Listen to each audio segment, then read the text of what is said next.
బంగ్లాదేశ్పై తొలి టెస్టులో భారీ విజయంతో టీమిండియా జోష్ మీదుంది. చపాక్ లోకల్ బాయ్ రవిచంద్రన్ అశ్విన్ దెబ్బకు బంగ్లా కుదేలైంది.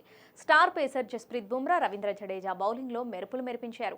బుమ్రా పేస్ను ఎదుర్కోవడం ప్రత్యర్థి బ్యాటర్లకు కత్తి మీద సామె అయింది. ఇటీవల ఓ ఇంటర్వ్యూలో బుమ్రా తన ఫిట్నెస్పై ఆసక్తికర వ్యాఖ్యలు చేశాడు.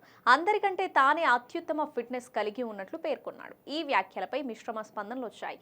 తాజాగా వాటిపై రవిచంద్రన్ అశ్విన్ స్పందించాడు. భారత క్రికెట్కు రత్న కిరీటం, కోహినూర్ వజ్రం లాంటోడని బుమ్రాపై ప్రశంసలు కురిపించాడు. బుమ్రాపై విమర్శలు చేసిన వారికి తన యూట్యూబ్ ఛానల్లో యాష్ కీ బాత్ కార్యక్రమంలో అశ్విన్ చురకలంటించాడు. Jasprit Bumrah super fast bowler. గంటకు 145 కిలోమీటర్ల వేగంతో బంతులేస్తాడు.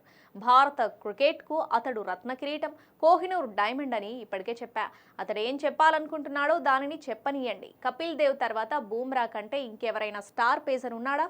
ఇతర క్రికెటర్లను తక్కువ చేయాలనే ఉద్దేశంతో ఈ వ్యాఖ్యలు చేయడం లేదు.